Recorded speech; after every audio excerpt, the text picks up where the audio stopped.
welcoming the othered. And we're going to get started with some introductions, everyone's favorite. Where I would love to have you say your name and maybe just tell us what you've written. And yeah, then we'll get started from there. So I'll start. I'm Susan Snyder. I won last year's Wonderland Award with Christine Morgan for the Price Sharp Club Frenzy. Fuck yeah! Woo!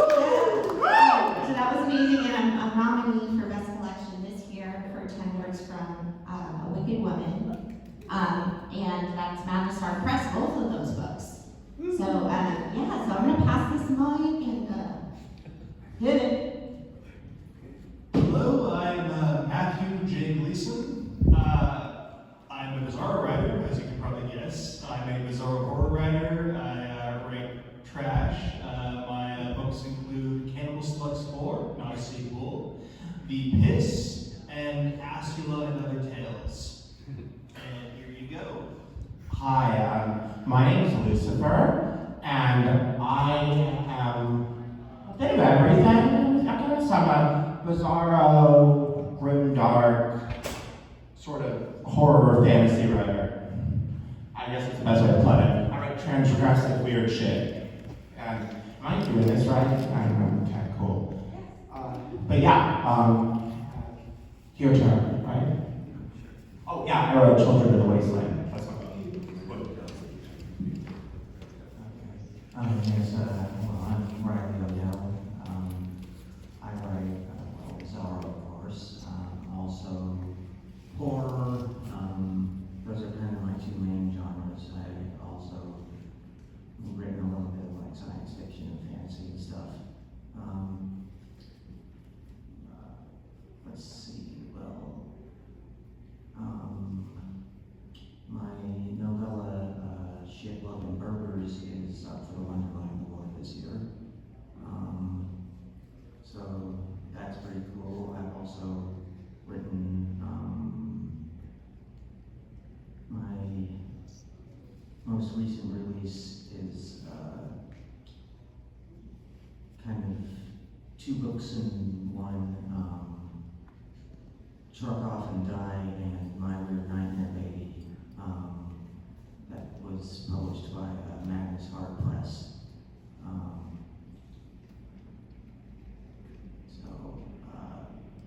Yeah, that's some of the stuff I've written. Hello, my name is Katy, Quinn. I use she, her pronouns. And I've written many, was one of the index books in 2017 or 18, I think. Girl on the Walls from Flashbooks, many full of short stories and various collections. Also a lot of emails and technical documentation. I'm Jacy Morris. I've written 36 books. Most recently, We Like a Cherry from Smithers Press. Probably the most well-known after my This Rotten World series of zombie books. And One Shot from Torrid Waters, which is Crystal Lake. This upcoming year, I've got one coming out in July from Solo Books called It's Under the Deck. And there will be another one from Tempest Press, which is called A Town Painted Red. I also use short stories when I need the money. Other than that, I stick to comics. All right, thanks you guys. So let's get started a little bit about you. But I do want to say that I would like just share whatever you're comfortable with. Obviously, safe space, right? Okay.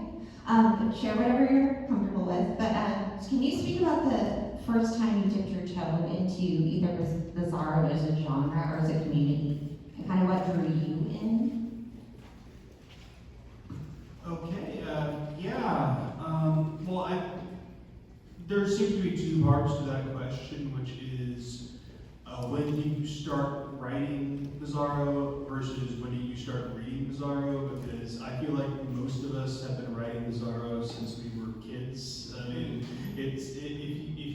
kind of stuff, it comes very naturally, I think, for most people. I was always making up weird, absurd stories and trying to make movies and doing all kinds of stuff. But when I first found out about Bizarro was online as a teenager, and I found Carlton's Cannibals of Candyland. And it's kind of gave me a pathway to move forward and try to sharpen what was already there. So, Snail is conspiring against me. I hate it. When I first started writing Bizarro, it's like Matthew said, I was kind of writing weird shit like my whole life. I didn't really have a name for it, right? It was just like weird, fucked up, trauma queer, grim shit, right? And I remember I watched David Lynch's, I think this is my first introduction to David Lynch was Twin Peaks, right? And I think I had watched a couple more movies after that. I got to Eraserhead, and I think I Googled the Eraserhead. I was trying to look up like discourse on it to see the sort of the weird shit people say about things. I like analyzing what people believe because I had my own interpretations of the movie and I wanted to see what other people thought about it. I always find that fascinating. And it led me to Eraserhead Press. And then I started looking into the books, that they published, and I was like, this isn't quite what I write, but it's the same level of weirdness. It's the same level of strangeness, and it really spoke to me. And I picked up a couple books. I believe the first couple I ever read, I think about 3, Shatner, Quest, and I love that. And Rika Slade Will Fucking Kill You, I believe, and Motherfucking Sharks, was it Motherfucking Sharks? And that kind of got me into, that was like my entry point. Then I followed it up, I read He Digs a Hole, Space Walrus. Anyway, I couldn't stop, that's the long story short. And I was like, oh, I have to meet these fucking people. These people are crazy, they're my kind of people. And I didn't know how true that would be, because I never really fit in. But then I came to BizarroCon in like 2018, pre-transition. And I remember, I think one of the first people I met was Danger, I can't recall, but I was immediately like, whoever, this person is like the kind of person that I felt like didn't exist, like the kind of person I am that really meshes with me. And I knew I had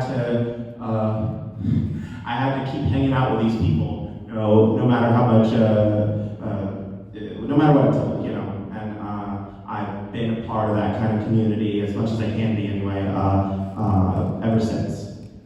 So yeah.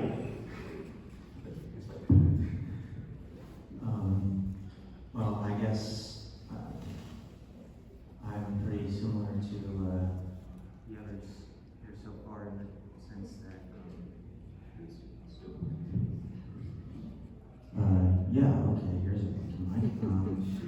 In the sense that I also kind of have been writing Bizarro since I was a kid, but didn't know it until 2020 for me was when I learned about the existence of this genre, and knew straight away that I wanted to be a part of it. As for,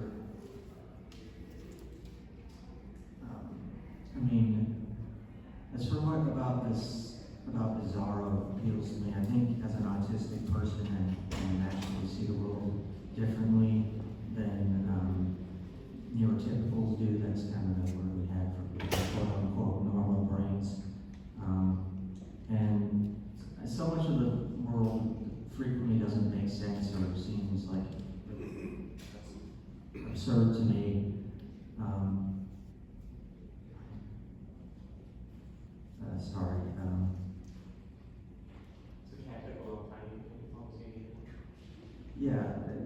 Bizarro is kind of all about, at least for me, shining a spotlight on kind of the absurdity of the world and exaggerating it. Sort of a commentary on the preposterous nature of our reality.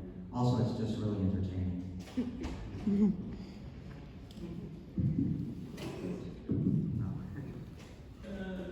So for me, you know, give me okay. Cool. For me, I was brought here by my friend AJ Stone, Andrew Stone, who some of you may know. We went to college together. So unlike, I think a lot of my peers here, I was raised to be exceedingly normal, and for a while I kind of tried to be, and surprised I'm not. But yeah, it was cool to come to a place where I didn't, like, not only was I more comfortable, but I didn't pick up on any script that I should be following. I and have a diagnosis and I can see the spectrum too. I didn't know, but you know, there's no script here. I think that's what's so cool about it is, especially for folks that cope with the world by kind of doing what they think is expected of them. It's freeing to come to a place where nothing in particular is expected. Let's see. I think I first stumbled across Bizarro when I had written something. I think this was like during COVID. I had written a book called One Night Stand at the End of the World about a comedian who sort of travels the post-apocalyptic wasteland. You know, that's how he makes his living. And he's kind of a shitty comedian too.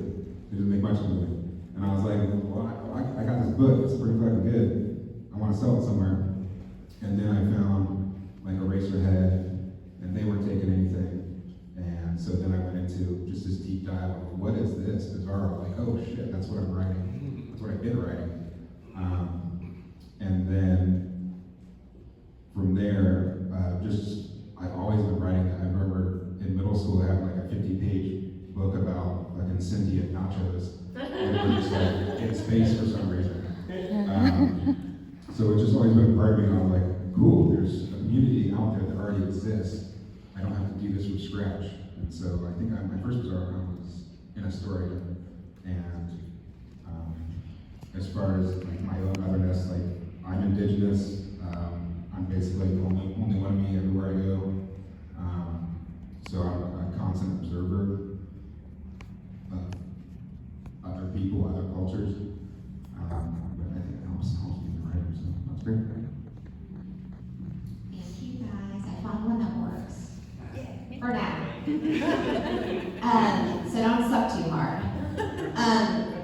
So we talked about you guys as the other coming into the community, but what draws people in is probably that sometimes we write about the other.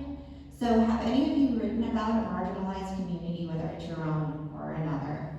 And how do you do that with authenticity and respect?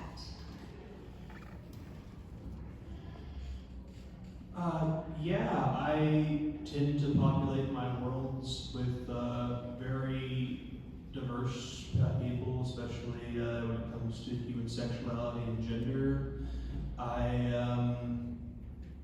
In my most recent, one of my most recent books, The Piss, the protagonist is somewhat queer. He is in a relationship with a trans man, and he also is obsessed with drinking his dead grandfather's urine, which I think has an element of homosexuality to it as well. So I'm not always about being tasteful with my representation, but I think you don't have to be, so long as you're being honest and trying to not belittle anyone. Alternatively, in my newest collection, Astrala and Other Tales, it concludes with a story about a character who I wrote with the intention of being a closeted homosexual or bisexual man. And he is a really, really nasty character who is, through no fault of his own, continually put in positions where he's got to suck off strange men. He's not doing it for gay reasons, though. I feel like even though he's not portrayed positively at all, and there is no like sugarcoating, happy ending, fairy tale element to it, if you can depict how people wrestle with their sexuality and their experience in life honestly, you can do that and not have to worry about great representation. But at the same time, I'm not married. I use they them pronouns ideally, unless you're my parents, who I don't bother having that conversation with. I wrote my book When Vampires Attack, which is probably my only non-Bizarro thing, from a perspective. It was one of my closest to self-insert characters, but the character is a woman, and I wrote that in part just to kind of vicariously dissect and try to experience womanhood, which I know we all have our own locked into our bodies and experiences of life, so it's all different. But that is for me a way to have a more positive look for things. It's not all doom and gloom with me, but I think there's a lot of room for diverse and messy human fun, and we should do all the beautiful things and see all the beauty in each other. Thank you. Yeah, I understand. Okay. I agree with what you're saying about representation. I'm trans femme myself. I have a borderline personality disorder and ADHD, autism and ADHD. One of the things that was very frustrating as someone with a cluster B personality disorder was seeing the way other cluster B personality disorders are talked about in such a dehumanizing, honestly, pseudoscientific way. So I wanted to write about people. That were kind of starting to lean towards developing NPD or ASPD, NPD, narcissistic personality disorder, and antisocial personality disorder. And if you know, when you're under the age of 18, you can't be diagnosed with ASPD or NPD. But that's mostly for the stigma, but you're typically diagnosed with a conduct disorder first. And I had a bit of a troubled childhood myself, and that's kind of what inspired Children of the Wasteland. And the character of Hugh, who's kind of starting to lean towards having MPD. She's a closeted trans femme, and she goes through a lot of really horrible, traumatic stuff in her childhood. She's which is somewhat based on mine. She's sexually abused by her father and several other people. And she copes with the kind of crippling wound, the crippling insecurity, by elevating herself, focusing on the qualities that make her superior to others, and elevating them almost to this absurd level. And other people talking to her will probably think she's cringe or ridiculous, because it is, but it's what keeps her from just seeing herself as lower than dirt. And I wanted to write about that in a very humanizing way, because I kind of see what other people who are on this spectrum are going through, and it makes me sad, because I understand that having these sort of disorders can lead towards abusive behaviors, but you don't develop them without severe, horrific trauma, like some of the worst, almost like anime backstory bullshit you've ever heard. And it's real. Like, I've met so many people who have this, whether ASPD or MPD, and they have gone through some of the worst shit I've ever heard. And you know, I didn't have a great childhood myself, and I'm on the same cluster, BPD, right? But it's kind of like the MPD is kind of the armor up response, right? ASPD is kind of the fight response. BPD is kind of the oh God, I'm gonna be hurt, I better get the fuck away response, right? It's the fight response. And my mom was a psychologist, so to learn about myself, I deal with a chronic feeling of emptiness. I remember studying her psychology books growing up, and I took it really upon myself to learn about these things in a way, and then I also took it upon myself because I felt like the psychology books only got the bare minimum of it down. So I talked to people with these disorders, and I tried to represent them honestly. And the characters in Children of the Wasteland, they're not good people, but they're children. I mean, they're troubled, violent children, but they're children. And I think that after writing it, when I look at even my father, when I look at the people who have hurt me, what I see is, I'm not to excuse their actions or anything, but I see very broken children. And but I do see that in people, and it's kind of heartbreaking in a way, because you see these people that they either cope by like me by trying to help other people who are hurting, or they cope by hurting other people.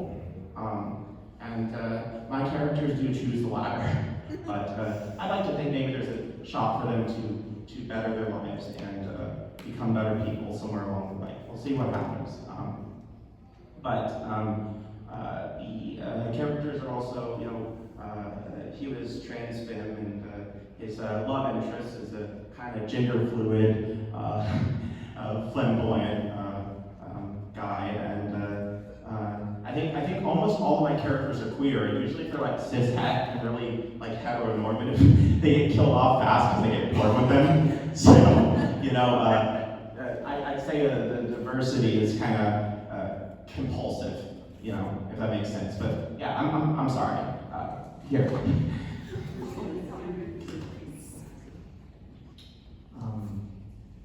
I write about autistic characters all the time. I mean, a lot of my characters are autistic, and Shit Loving Burgers, for instance, is, I think, in a sense, a story about the absurdity of the autistic experience.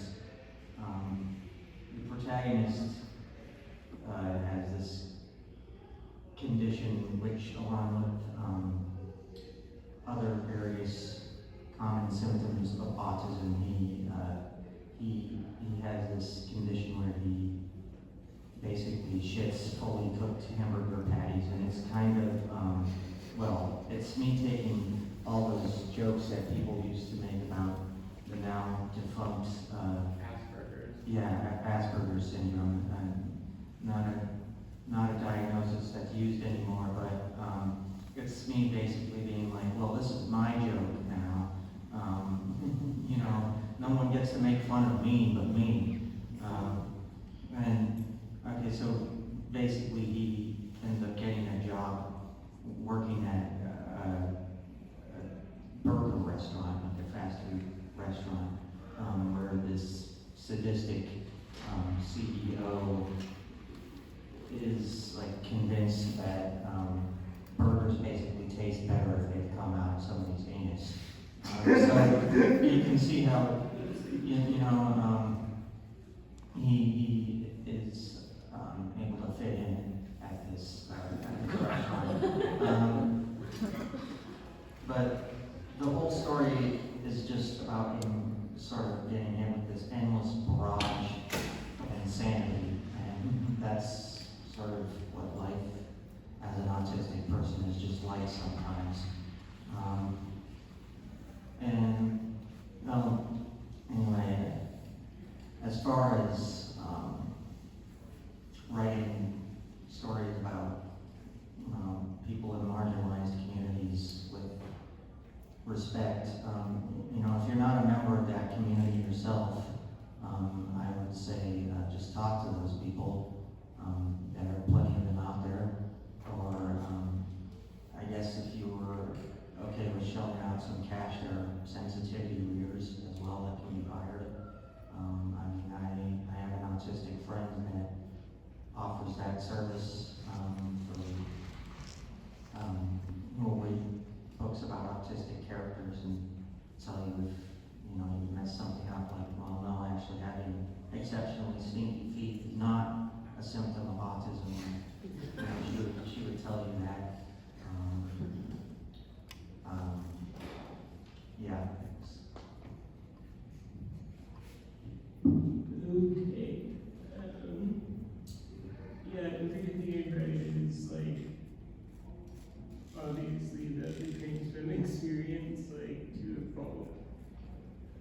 and victims and growing along being dedicated to finds a girl living in this.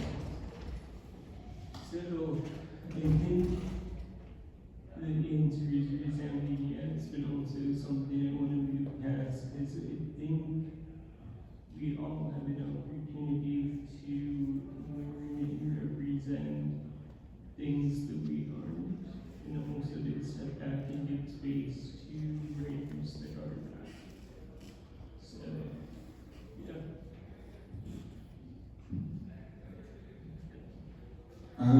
For me, I mean, just being the other in the room all the time, I've become a pretty good mimic and understander of human behavior and culture. You know, when people are busy not talking to me, I'm usually sitting there going, well, why are they doing that? What's happening there? What's going on over there? What's causing that? And that influences a lot of my characters, and so I don't feel beholden to make a particular character when writing a story. The story writes the character now. I'm also a teacher, and I have a pretty great experimental lab room full of 120 lab rats a year who bring every little quirk, tick, weirdness, culture. They're themselves. They're pure, man. Like those kids really inform you about, you know, who they are, what the culture is. So I feel pretty blessed to have that experience, just being on the outside and being able to see those things and be able to use them. So yeah, my characters run the gamut of everything. I love being a writer. I love getting into a different headspace and being someone other than myself, because I know me pretty fucking well. I get sick of me sometimes. It's nice to be someone else. It's nice to experiment and understand and comprehend, and I think it makes you a better citizen of the world, to be honest. Right. I got you. There you go. Sometimes it shuts itself off, so you gotta. It's self. Yeah, this mic will self-destruct. Thank you for sharing, you guys. By the way, round of applause for it. So, what would you say to a writer who's looking to come into this genre? Can you just go, I think I'm gonna write Bizarro? Or is it something that has to come naturally? What would you say to somebody thinking about doing this?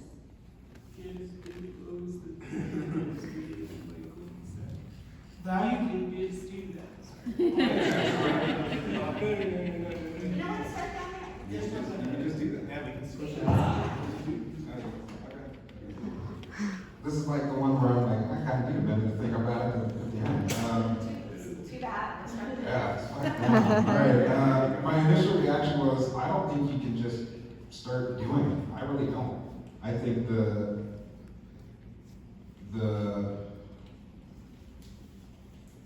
it's you know, there's nature and nurture. I don't think Bizarro is anyone's nature. I think it's a nurture. I think it's the reality of living in an environment that is ridiculous, living among cultures and societies that make arbitrary rules that we all have to follow, and being not fitting into that. I think that's where Bizarro comes from. If you don't have that experience, I don't think you can do it. I mean, you can fake it, you can approximate it, but it's basically like, you know, reading an AI story, you're like, you kind of see the fucking difference there. So, I mean, that's my take on it. Cool. I almost didn't have an answer. Sorry. No, you did great, really. Kidding. You can poker face through this, I believe in you. Yeah. What was the So you can't fake Bizarro, but you can fake Bizarro panels. The question is just basically, can you just write Bizarro, or do you have to be naturally kind of a writer of Bizarro? Oh, yeah, no one understands well, since in realization, I feel like I am not naturally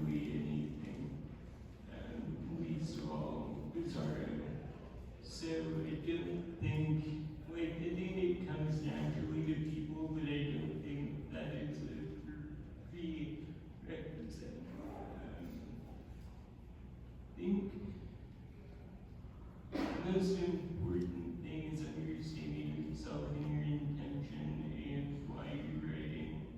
And if it isn't just because it's fun and you want to, like, then about that.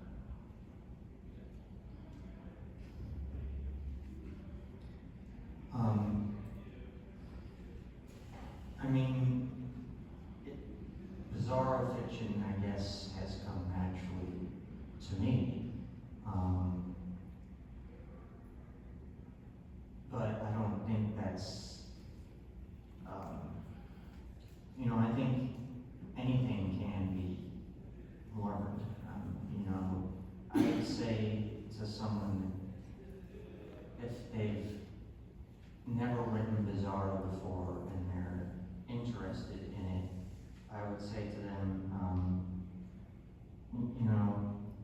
try to look at the things you take for granted in the world, try to look at them in a different way. I mean, there are so many things that just seem normal to us that are really weird if you look at them closely. Imagine if you were living in a different reality with different fundamental rules. If you were to read a book about this reality we live in, it would seem like Bizarro fiction to you. I mean, you can just look at the wealth of bizarre shit in the world and find some aspect of weirdness and think of that weirdness and think, how can I play with this? How can I exaggerate this to make oddness, to make it bizarre?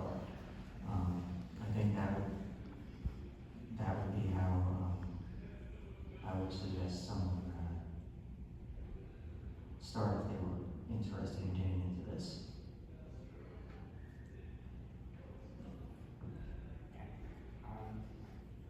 I mostly agree with that. I think it takes you have to love Bizarro, right? To love, but more than that, you have to love to write Bizarro, right? And I think if you love to write something, you can learn it. I think that it takes a lot of practice for some people more than others. But I think if you really are committed to an art form and the story fits the art form, then or the genre, then I think you can do it. You just have to really like Riley was saying. I feel like Bizarro is a way of critiquing things that are status quo, that are normal, right? And presenting them in the exaggerated way that kind of makes them as bizarre as they should be. For me, I think not all of my stories necessarily fit Bizarro, but I just kind of let the ones that do, be that. Because I think when I first started, I tried to make everything, because I really liked the genre and I really wanted to write it. And so I would try to force it. And I don't think it works for every story, obviously. It has to come very organically. And I think trying to force any genre, frankly, it might just be my process, but trying to force something to fit into a genre just makes it shit. And the first couple things I wrote were absolute dog shit. Like, I would be 100% real with you, and that's probably everyone's experience. Or, maybe someone's just like God in this room, but I'm not. And I just kind of let the weirdness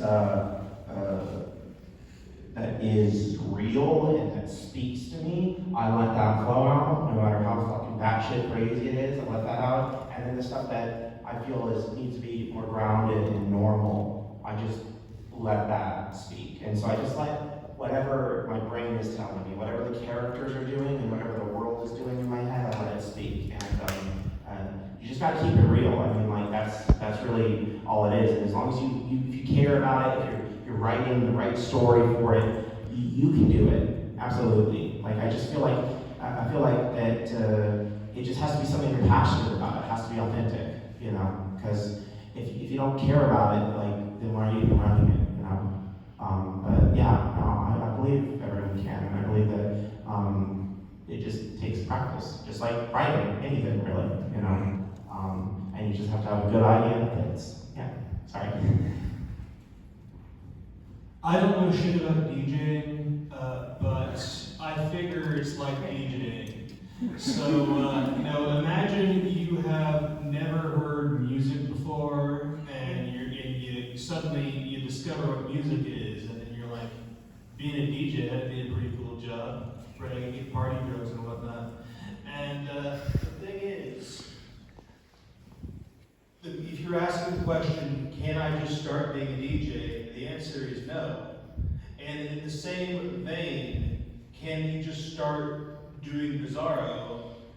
Bizarro is a very unique genre, and that is the mashup, everything but the sick genre. So you need to be actively exposing yourself to all kinds of cool, weird, awful, wonderful shit. And if you're not exploring widely, if you're not reading weird books, reading great books, reading bad books, watching great movies, watching bad movies, watching weird porn, then you're not exposing yourself to the stuff that's gonna decay and rot and ferment into what your work is gonna be. So I think you gotta take your irreverence seriously and give it your all to live a human experience. Well, Matthew, I really like that DJ analogy. I kind of hate you right now. I should have thought of that. Yeah. All right. Well, okay, let's switch gears a little bit. So, is there anybody who wouldn't be welcomed into this genre and/or community? Nice, And Nazis and fucking assholes. oh, you don't have the mic yet, Lucifer. Lucifer blew the load already. But yeah, let's go. Is there anything that you would be like, one for you, sweetie, bye. Okay, there's a couple layers to that, which I say all the fucking time, because there's a couple layers to most things. There's a couple layers to that. But first off, I think anyone should be able to write any genre. The Zodiac Killer's probably dead, but if the Zodiac Killer wants to write Bizarro, let him or her or them or it, whatever the Zodiac Killer's pronouns are / were. But as far as being part of the community, I think there are a few things we don't want. We don't want fucking fascists. I'm stealing from you. But It's my fault. we don't want fucking fascists. We don't want AI fucking brainless twats. Oh, sorry, that's what I was assholes. And we don't want people who are here to, corporatize and drain Bizarro of its fun. I mean, there is so much in the world that is Bizarro, except it doesn't have the DIY, it doesn't have the rough edges. I mean, I love American Dad, and if you took the plot of any Roger-focused episode of American Dad, that is a Bizarro story, but it's made by a fucking major TV network. It's a cartoon made by Seth MacFarlane, it's not Bizarro. So even some great creators, we can't afford to be too much into the mainstream in a way that would make certain sacrifices we don't want to make. So no AI, no fascists, no corporate bullshit, and no touching kids. Oh, yeah, absolutely. I'm very much with you on that. I think that, as far as writing, I'm not going to break into anyone's home and tell them they can't write a thing. But, the community, I think, is where it's feasible to gatekeep. And, no Nazis, no fascists, no corporate douchebags. Oh, I didn't check. Do we have any fascists here? Corporate fascists here. Definitely no cost, but I think that kind of goes with the no fascist things. I think if you're just a boring douche freak, don't, just stay away, right? If you don't have anything fun to say, just leave me fuck alone. But how do you know you're a douche? You have to be. It's if they show up and we throw them out the window, right? So you've been thrown out the window. If you're dead, if you're dead. Yeah, if you're hanging up ceiling and stuff, you know. I think that's accurate, right? Yeah? Like, are we feeding the sharks? We need sharks in this motherfucker. No, I agree, 100%. Oh my gosh. Yeah, like, we, You said it. that's the one thing. I think we probably need more funding. So maybe we can like scan the corporate douchebags, but definitely like try to get some more funding for the shark pit and the fucking like, you know, the gallows and the I don't know, the fan that we hang, we hang the corporate douchebags by their intestines and just turn it on full spin. You know, that kind of thing, I think. And I think that's how we gatekeep this motherfucker. We just do it. That was graphic. Yeah, like we just go all in. We really gotta commit, you know.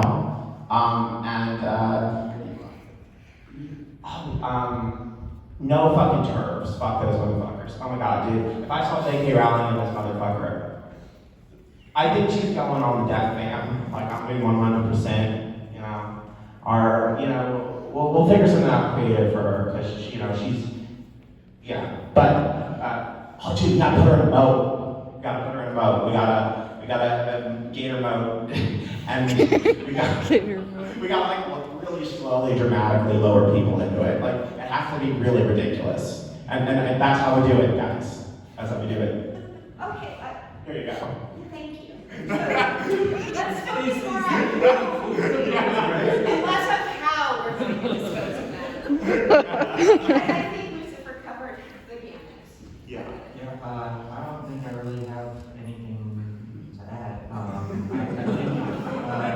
think if someone were to come here and, you know, be disrespectful toward people of various gender identities or races or whatnot, then they're going to be met with the same amount of respect that they give to others. We don't want them.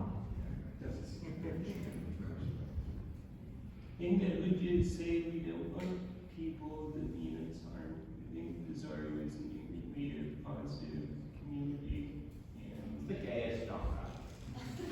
it's one of them. Yeah. So I think that covers a lot of kind of what you said as well, but also is general assholes. People that mean us harm, stay away. Dan Brown, you don't want him in here. Yeah, I don't know if there's anything else to add on it. I'm not like, seems like we're all on the same page. Well, is there any somebody who wrote something? Like, what kind of writing would this person write that you would be like, no? Not Bizarro, not even close. I mean, there's like people that write shit now that I'm like, I don't care about that. I mean, but I do believe in the First Amendment and freedom of speech, and I don't tell anyone not to do anything. I don't give a fuck. Do what you want to do. I'm gonna do what I want to do. I ain't gonna hang out with you, be your friend. You know, I'm not gonna be nice to you. And that's okay. But I do support your right to do whatever the fuck you want. Just as long as we get our gator bit, we get him out. I mean, I guess, you want to kill people, that's fun. Yeah, right. I'm not against It has it. to be a really flamboyant thing, you know. I'm not very good at flamboyance. I can teach you. I got you. All right, well, I'll get some lessons. But I do some swears. So we're gonna wrap this up, but just a couple minutes left. Does anyone have anything they want to share or ask? Oh, we got something over there. Sorry, I'm behind the post. Here. What do you want from the community that you're not getting right now? That's a good question. I thought of that too. Money.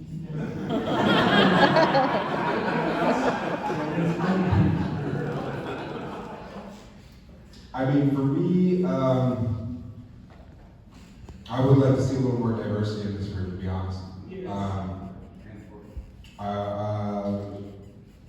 You know, it's, when I look at the mainstream horror, there's fantastic things happening for people of all backgrounds. And when I come here, it's a very white space.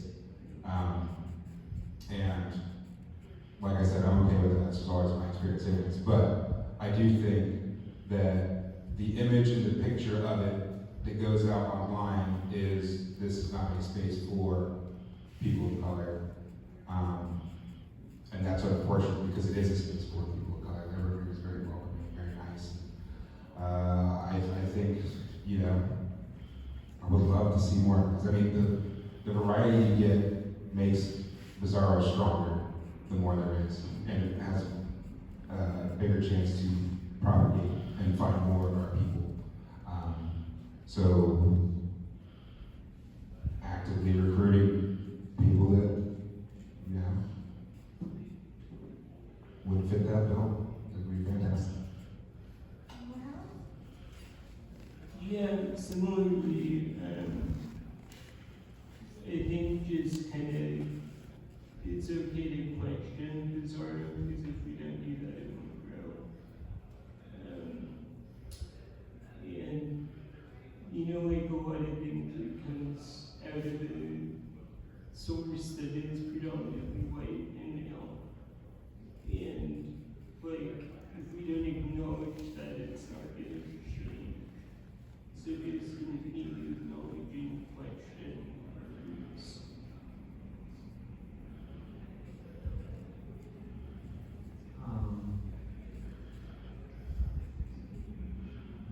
Yeah, I mean, I guess I agree with that, with all that said. I haven't really thought about it a lot myself. I feel like I've been this, I really enjoy my time with this community. I don't have a lot of complaints or any really. Well, I mean, I guess if there's something I want, maybe everyone 5,000 copies of these books. No, nothing else to add really. Yeah, obviously money. Yeah, money's great. I love money. But I have to echo what you were saying about more people of color, because it's sad, because my girlfriend's my partner's Latina, and I love her very much. She stayed at home because, as you're probably aware, Trump deployed ICE to the airports. We weren't sure if they were still there. We were nervous about bringing her, but that would have been one extra person of color in the room. But I would love to see more, more people of color, more, I guess more diversity in general. I think we're doing pretty good on the queer shit. I think we're doing pretty good on queer neurodivergent people. I think we hit that mark, which is honestly that's pretty good. I mean, as far as literary spaces go, that's pretty rare that you see a lot of queer people. I think queer quota? yeah, I think we have the queer quota. I think we're doing good there. But definitely, it's probably selfish, but I would love to see more like Latina writers and more, indigenous people writing, because I just feel that, like, with everything going on right now, especially,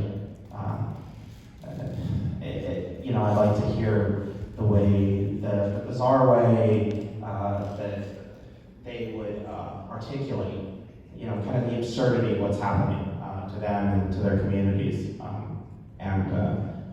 I would also selfishly like Bizarro, to read a Bizarro book where ICE morphs into some sort of horrific blob and gets, I don't know, burned by flamethrowers or something. I actually wrote that. It's coming, it's called It's I'm so fucking proud of you, thank you.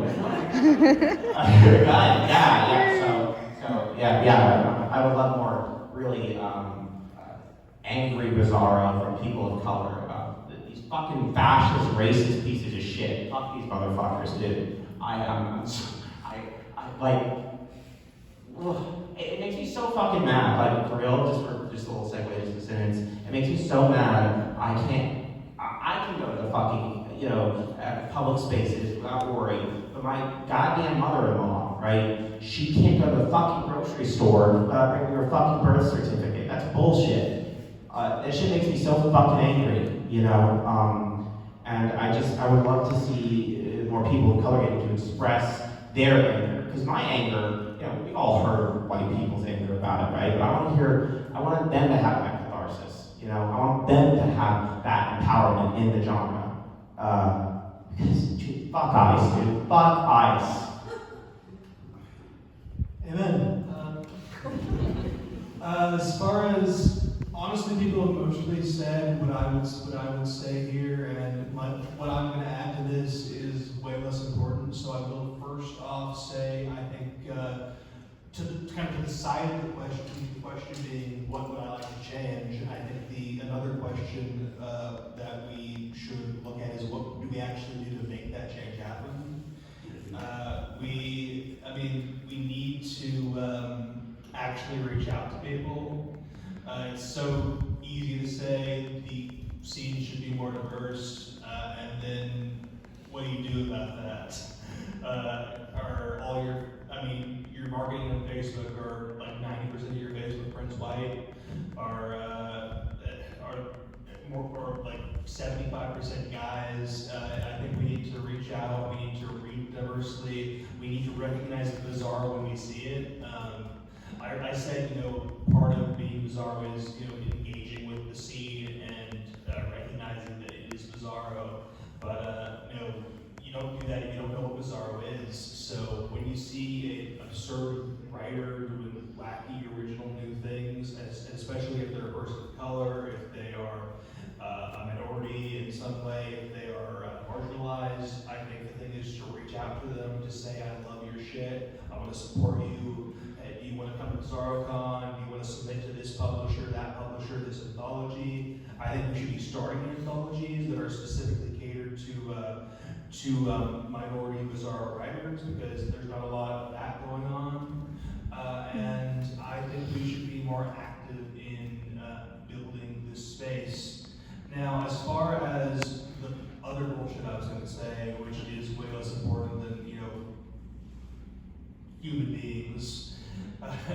The other thing I would say is I would like to see Bizarro act more like a genre, in that, you know, I would like us to grow.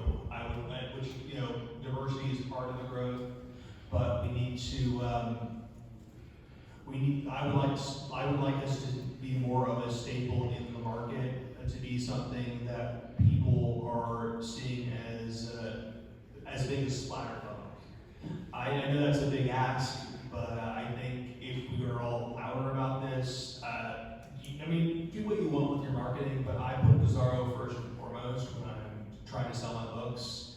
I wish more people would do that, and I think if we were more universally loud about this, we can grow. And I talk to so many older people in the scene who think the scene is dead or dying, and I'm so new to this, I just see this exciting space that has all this potential, and I think we can reach it together if we reach out to people and try to build from this great fire we've got burning. Thank you. Can I just add something? Like, that's one of the things that, like, I think is important, is like, we've got like the old, You know, I've got the old guard out here, and we've got a bunch of young people coming up, doing great things, and, you know, people just sit around and do their own shit, right? And there's like a community here, sharing, retweeting, reviewing, like, that's really what everyone could use, like, regardless of your identifiers or the reason you feel marginalized. Like, there's shit going on, but people aren't really banding together. They say they are. They say, hey, I'm part of the community. They don't share shit, they don't retweet, they don't fucking, well, I guess we don't tweet anymore. But that's a simple step, you know? Take the young people under your wing. I try and do it for anyone I know that's coming up. Because I know when I first started, it was just me in my room doing nothing, so. Okay, last comment.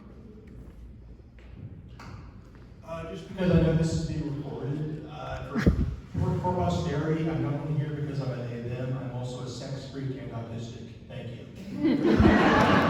you.